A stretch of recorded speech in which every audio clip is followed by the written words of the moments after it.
Bueno, buenos días. Estamos en un nuevo video programa de la Palabra Revelada. Hoy vamos a seguir con la segunda y última parte del programa comenzado el domingo pasado, ¿no? Evolución o diseño inteligente. Bueno, yo quería detenerme, ¿no? En mostrarles, ya les había mostrado algunas pruebas estructurales que podemos ver en la creación acerca de que existe un diseñador inteligente detrás de la creación de nuestro mundo y del universo, ¿no? y de todo lo que existe, de la naturaleza. Yo quería empezar justamente mostrándole más de pruebas, evidencias observables de, de estas estructuras que dan testimonio de un creador inteligente. Pero también decirles, ¿no? Que, por ejemplo, también lo podemos ver no solamente observando la naturaleza y todo lo creado, ¿no? El testimonio de un creador inteligente, ¿no? De una inteligencia externa a nosotros, sino que también lo podemos ver en cosas tan diarias, ¿no es cierto? Como por ejemplo la silla donde yo estoy sentado ahora, o en la que usted se sienta diariamente, ¿no? Usted va, en su casa debe tener sillas, o cuando va a un restaurante hay sillas. Bueno, usted, la silla esa en la que se sienta, su sentido común le dice que alguien la hizo, esa silla, ¿no es cierto? Si bien usted no conoce a quién hizo esa silla, usted no lo conoce personalmente al diseñador de esa silla, ¿no? Pero sabe, por el solo hecho de la existencia de la silla, de que alguien hizo y creó a esa silla en donde usted se sienta diariamente. Bueno, ahí está, es un testimonio. No necesitamos necesariamente ver en el diseño de una silla al diseñador para darnos cuenta de que detrás de la silla hay una inteligencia que la creó, ¿no es cierto? Bueno, eso trasladémoslo a escala gigante en el universo, ¿no es cierto? La armonía, las distancias que hay entre los planetas, todo lo que existe está como armoniosamente hecho, puesto en el lugar donde deben estar, como les daba el ejemplo la semana pasada, en el video anterior, en la primera parte, del Sol, ¿no es cierto? El Sol está colocado, está puesto exactamente donde debe estar. ¿Eh? Ni un grado más, ni un grado menos, ni un kilómetro más, ni un kilómetro menos. Eso lo puede ver, yo le doy ese ejemplo de prueba estructural en el video anterior, en la primera parte de este video programa de evolución o diseño inteligente. Y hoy quiero seguir con eso, ¿no? Quiero seguir dándole más evidencias de la existencia de Dios, ¿no es cierto? Y no de que nuestro mundo es producto de la evolución, ¿no es cierto? Por ejemplo, otra prueba estructural de que, por ejemplo, el hombre es un ser creado y no un ser evolucionado, es el cerebro, ¿no es cierto? Es casi irrefutable la prueba, ¿no es cierto? Porque a favor del diseño inteligente. Fíjese, el cerebro es una masa de materia gris formada casi por 10.000 millones de células nerviosas, considerando el hecho de que en cada una de ellas existen de 10.000 a 100.000 fibras de conexión. Cada una de estas, o sea, de estas fibras de conexión, a su vez, tienen contacto con otras células nerviosas en el cerebro, dando aproximadamente 1.000 millones de posibles conexiones a cada uno de nosotros.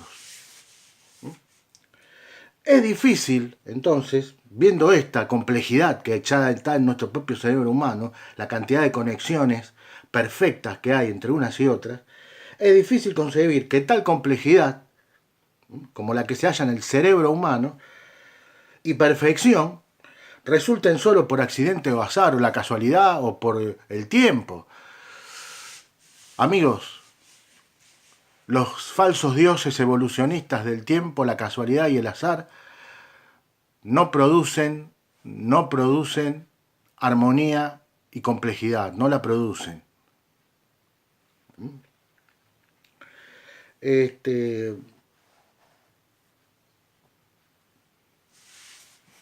No la producen. Si bien también, ¿no es cierto? Estos mismos, hay una contradicción también en el mundo científico evolucionista, porque también hay muchos científicos que abogan por la existencia de un creador inteligente en el universo. Ojo, ¿eh? Y en el hombre, en todo el universo. El hombre es parte del universo, ¿no? Eh, por ejemplo, Madame Curie, Louis Pasteur, Isaac Newton, ¿no es cierto? Todos científicos que eran cristianos y que eran científicos y que abogaban fuertemente y con fuertes evidencias a favor no de una evolución azarosa y casuística, sino que abogaban a favor de una creación, de un diseño inteligente, ¿no es cierto?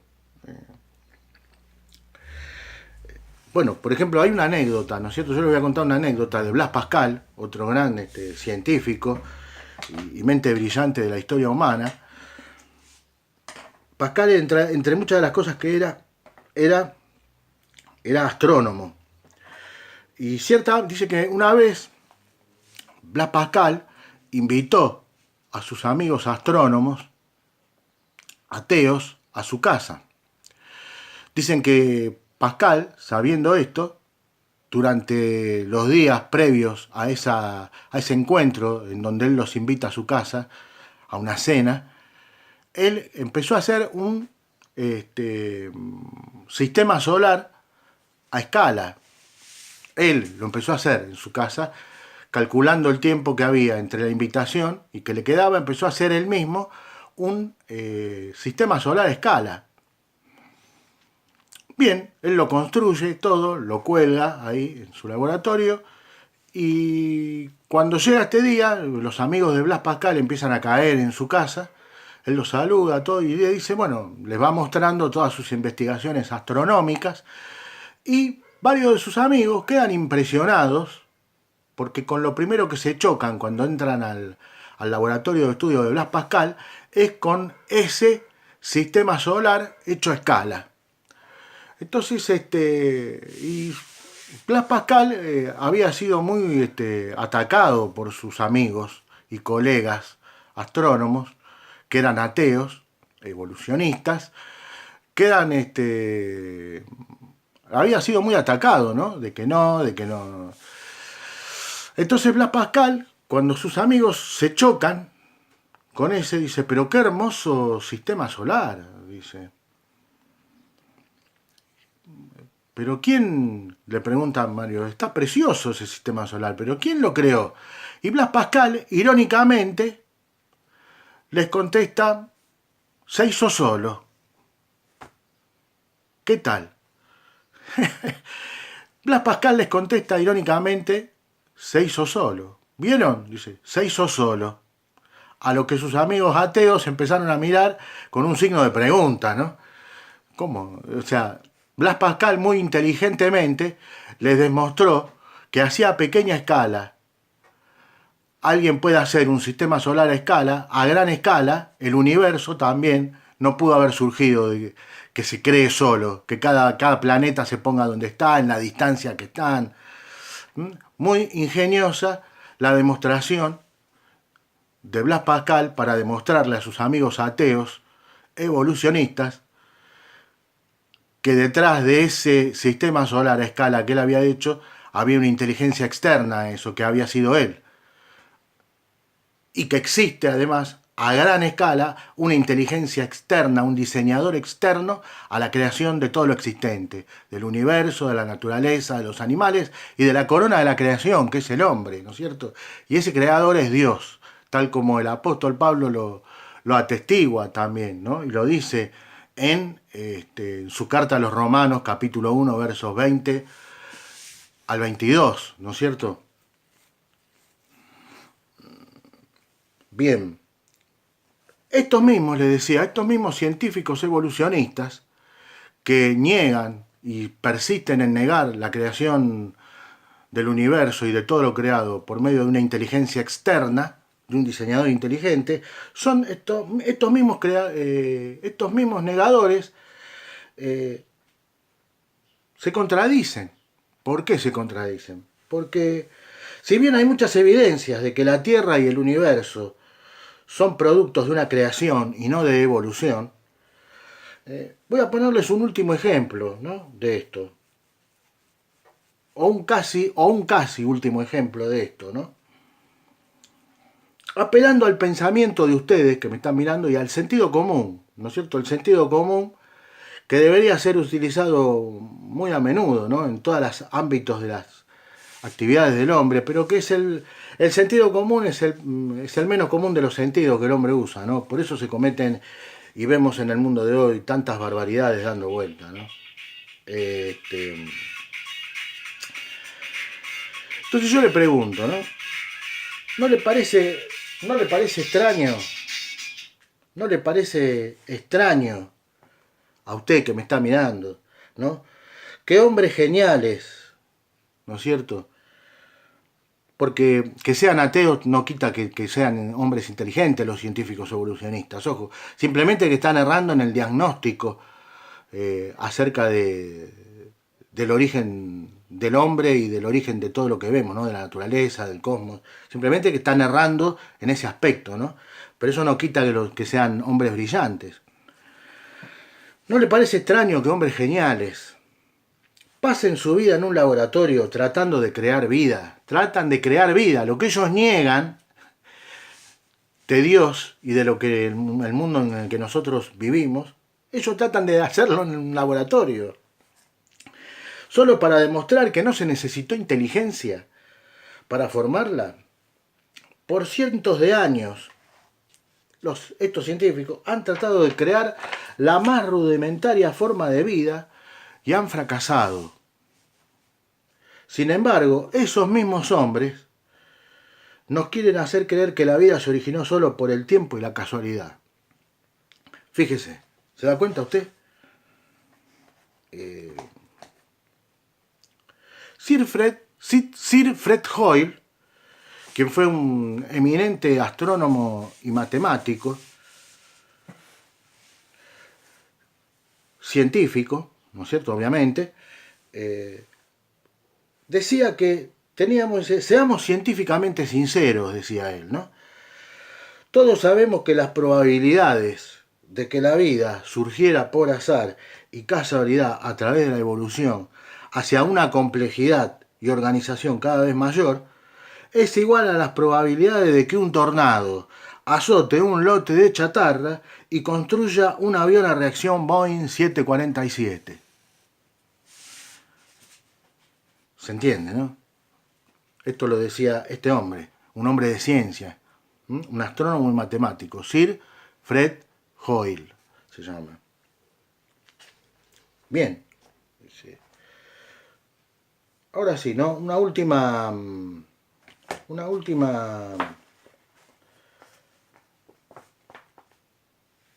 Fíjese.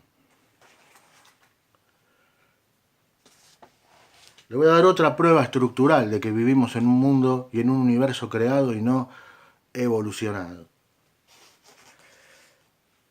El aire que respiramos, me voy a referir al aire que respiramos, ¿no? El aire que respiramos contiene 21% de oxígeno. Escuche bien esto es una prueba estructural, como todas las que le di, fuertes y contundentes a favor de un universo creado y no evolucionado. El aire que respiramos contiene 21% de oxígeno. Escúcheme bien. Si esta proporción se elevara a un 25% o decreciera a un 15%, no podríamos respirar y moriríamos. Y acá surge la pregunta sola, la misma que en el video anterior les dije con respecto al sol, ¿no?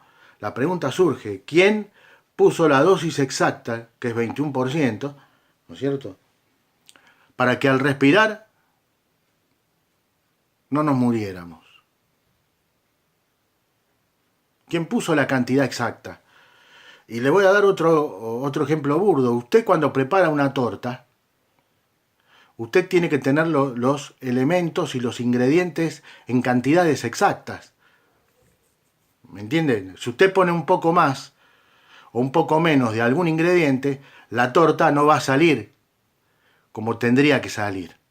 Bueno, todo eso trasládelo también a gran escala al universo. Y en este caso estamos hablando del oxígeno que respiramos. Tiene la proporción exacta para que al respirar nuestros pulmones puedan recibir ese oxígeno y podamos seguir viviendo. Estamos hablando de proporciones exactas. La pregunta es quién puso esta proporción exacta de 21% y la mantiene, porque la sigue manteniendo, ¿no es cierto? Y se mantiene, o sea, el oxígeno no crece ni decrece, sino que sigue estableciéndose exactamente para que no muramos. ¿Quién? ¿El tiempo, el azar, la casualidad? No. Hay un Dios todopoderoso que, como dice el libro del Génesis, es el que ha creado todo. Y la naturaleza y el universo y todo lo que nos rodea da testimonio de su existencia. Es como el ejemplo de la silla que le di al principio de este video, ¿no? Usted no lo puede ver, pero la silla da testimonio de que alguien la hizo, más allá de que usted lo conozca o no personalmente al diseñador de esa silla, ¿no es cierto? O de la alacena o de lo que usted quiera. Detrás de un gran cuadro hay un pintor, aunque usted no lo conozca personalmente. Detrás de un auto hay un ingeniero, aunque usted no lo conozca personalmente. El solo hecho de que exista ese auto, de que exista esa alacena, de que exista esa mesada, de que exista esa silla, da testimonio de que alguien lo hizo y de que ese alguien existe. Esto es también una cosa de detenerse a observar. Detenerse a observar. Bien. Ahora, ¿no es cierto? Quiero detenerme, ¿no es cierto? Ya como para ir terminando, ¿no? Quiero detenerme en algo, en las consecuencias que la teoría evolucionista, machacada hasta el día presente en escuelas y universidades,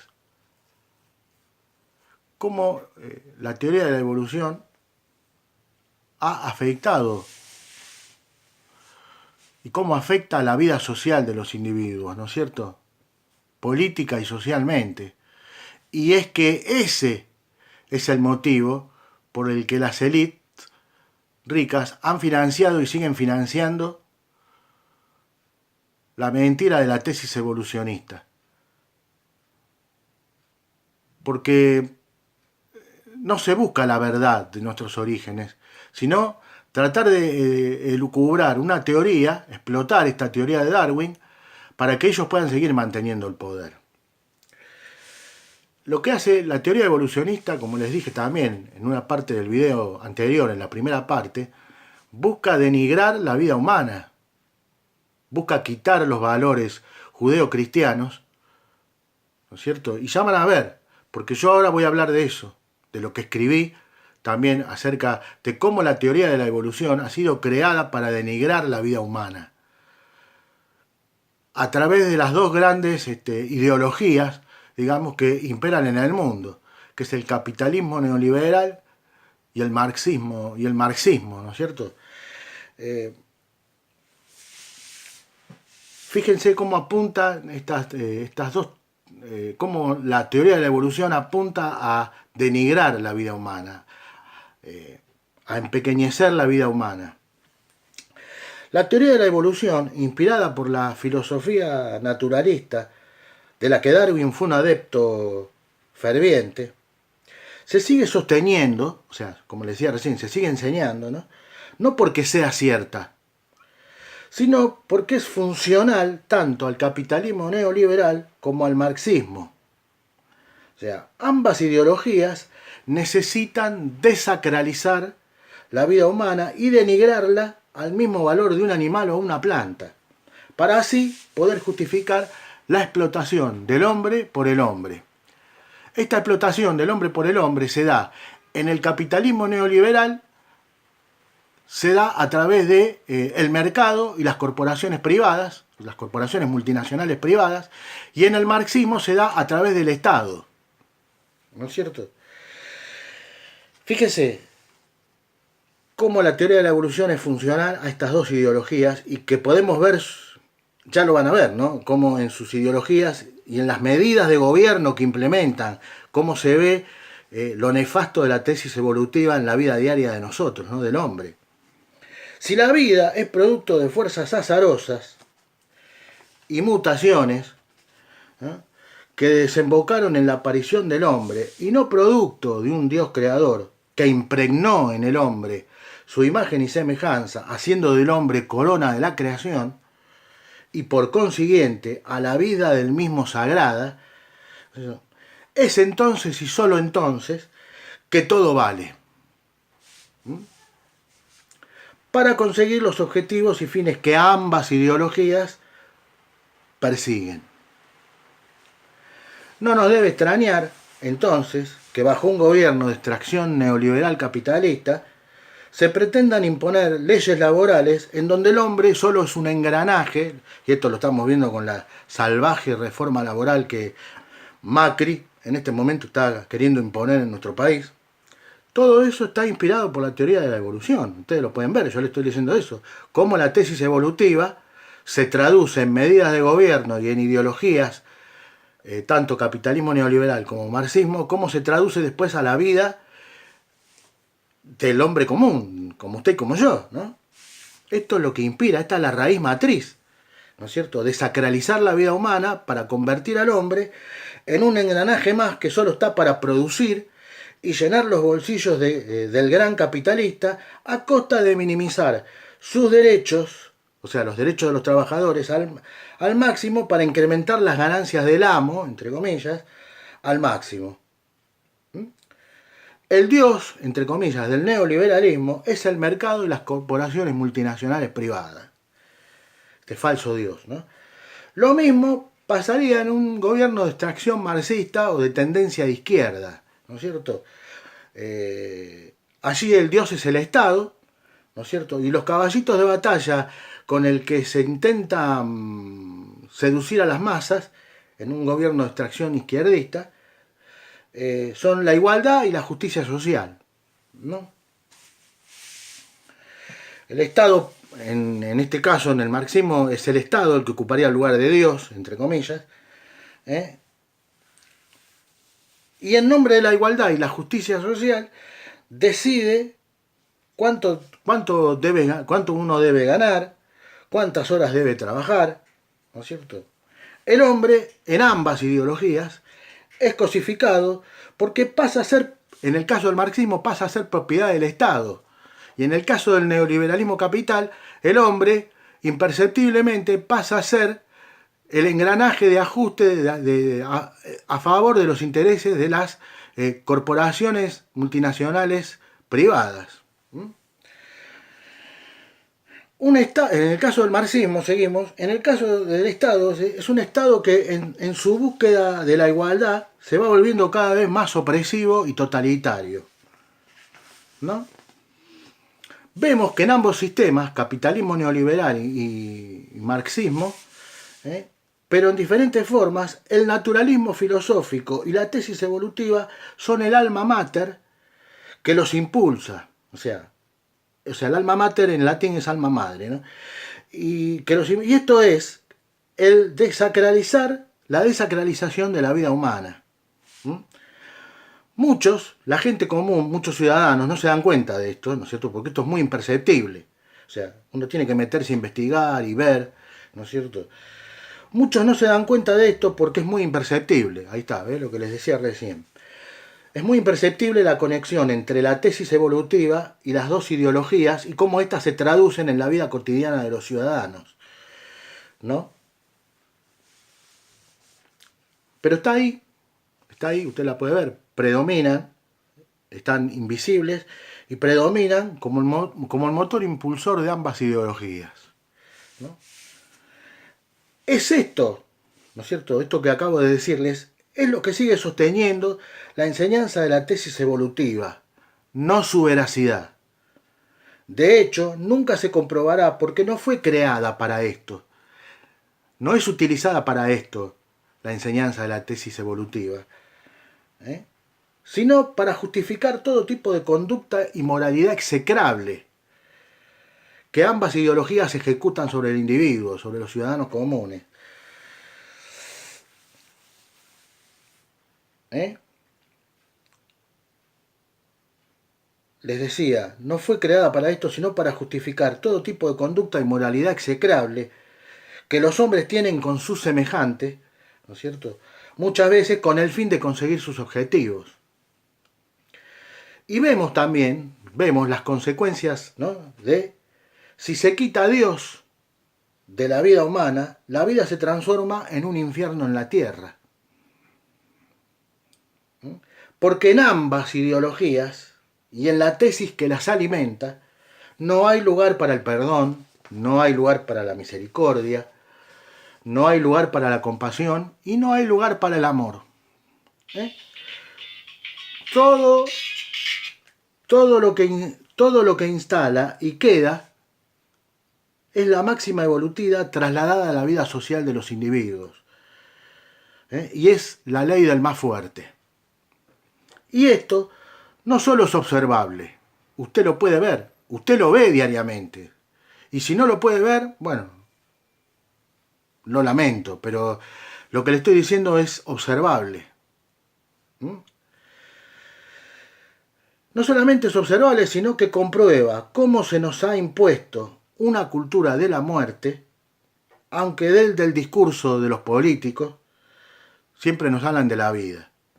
Siempre nos dicen, por ejemplo, vemos que el discurso de Macri, para imponer estas medidas, que lo único que van a hacer va a pauperizar la vida de los trabajadores, en el caso de la reforma laboral, vemos que los caballitos de batalla, las frases latiguillos que utiliza, es que hay que hacer un esfuerzo, y siempre echándole la culpa a lo que se va, ¿no? En el gobierno anterior pasaba lo mismo, le echaban la culpa a los anteriores, porque siempre el anterior es el que es el muñequito preferido para no hacerse cargo de las trastadas que hace uno y de la impiedad que uno quiere ejecutar, traducida en leyes, en medidas de gobierno, ¿no? Como está haciendo Macri ahora con la reforma laboral, como está haciendo con la reforma, ahí está también, de la jubilación, subiendo la edad, ¿no es cierto? Todo esto que usted está viendo hoy en las medidas de Macri, bueno, todo esto, la raíz matriz, el alma mater de estas medidas es la tesis evolutiva. Se desacraliza la vida para que el hombre sea una cosa. Y si el hombre es una cosa, ¿me entiende? Si la vida del hombre no vale más, o está al mismo nivel que la vida de un animal o de una planta, ¿por qué voy a procurar el bienestar de mi semejante? Todo esto es lo que motiva estas medidas. Y todo esto es lo que sigue motivando el sostenimiento de una tesis evolutiva que no fue creada para en realidad revelarnos la verdad de nuestros orígenes, sino para mantener el statu quo de las élites ricas que gobiernan el planeta. Bueno, amigos, a todo esto, ¿no es cierto? Vemos cómo la vida humana se va deshumanizando a través de dos ideologías que parecen diferentes, pero que en realidad tienen una misma filosofía detrás que las impulsa, ¿no es cierto? Es bueno decirles que Jesús, como una de las señales del tiempo del fin, dijo que por haberse multiplicado la maldad, el amor de muchos se enfriaría. Y en estas medidas vemos, ¿no es cierto?, maldad. Porque ¿qué es la maldad? Es la ausencia del interés por el otro. Si tenemos que definirlo de alguna manera es eso, ¿no? La maldad se manifiesta cuando en una medida de gobierno o cuando yo hago algo que perjudica al otro, en detrimento de la ganancia del que más tiene, ¿no es cierto? Había un lema del kirchnerismo, si bien yo no soy kirchnerista, quiero aclarar esto, había un lema del kirchnerismo que pintaba bien cómo debe funcionar una sociedad, que es que la patria era el otro. Bueno, Jesús dio una máxima mucho más importante que esa, ¿no? Que es amarás a tu prójimo como a ti mismo.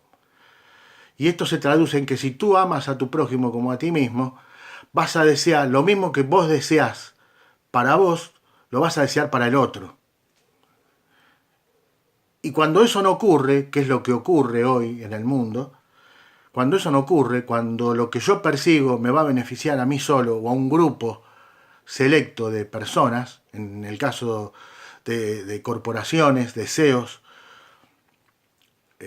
no hay amor ahí, hay maldad. Y Jesús dijo que una de las señales que van a ir en aumento a medida que se acerque su segunda venida era que se iba a multiplicar la maldad. Y que por causa de eso el amor de muchos se enfriaría. En vista de todo esto es porque yo siempre les digo que busquen a Dios.